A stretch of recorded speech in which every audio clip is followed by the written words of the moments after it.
जीवन जीवन क्या है?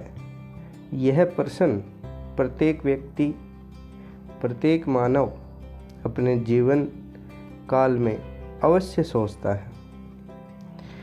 जीवन निराकार से निकलकर निराकार में विलय होने के बीच की समयावधि जो होती है उसे आप जीवन कहते हैं, उसे हम सब जीवन कहते हैं। जीवन निराकार से निकलकर निराकार में विलय होने के मध्य के अनुभव होते हैं। जीवन एक अवसर होता है मुक्ति का, भक्ति का, सम्मति का, संगति का। जीवन बहुत ही छोटी समयावधि है, क्योंकि इस ब्रह्मांड में आप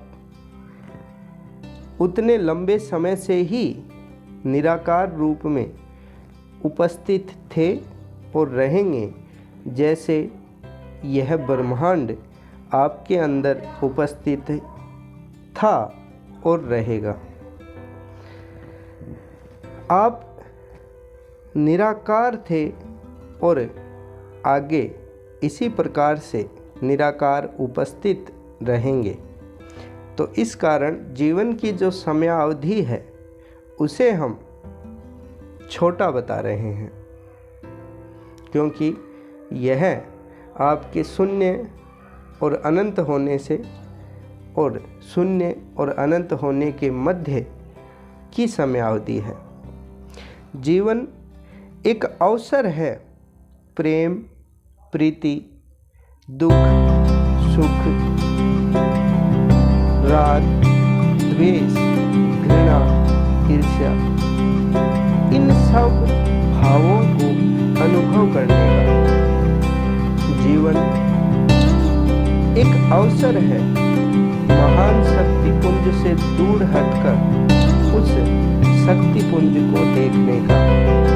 जीवन एक अवसर है सर्वस्व दान करने का और संपूर्ण भोगों, सारे भोगों का पान करने का, सारे भोगों को ग्रहण करने का अवसर है। जीवन एक अवसर है शून्य से अनंत तक की यात्रा का। जीवन ऐसा अवसर आपको ईश्वर ने दिया है। उस परम शक्ति, उस परम पुंज, शक्ति पुंज जिससे आप अलग हुए और उसी में मिल जाएंगे। जो आप पहले निराकार थे और पुनः निराकार हो जाएंगे, उसके मध्य की जो अवधि है वह जीवन आपका एक अवसर है स्वयं की खोज का, अन्वेषण का, अनुसंधान का। किंतु आप शून्य हैं, आप अनंत हैं, आप सुख के स्रोत, आप ही दुखों के कारण हैं। आप अनंत होना चाहते हैं तो आपको सच्चा शून्य होना आवश्यक है। आप प्रेम का अनुभव चाहते हैं तो आपको घृणा का बोध आवश्यक है। आप सच्ची प्रीत चाहते हैं तो सच्ची प्रीत द्वेष के बिना संभव नहीं, और सत्य की खोज संदेह के बिना संभव नहीं। सदा सुखी रहिए, सदा खुश रहिए।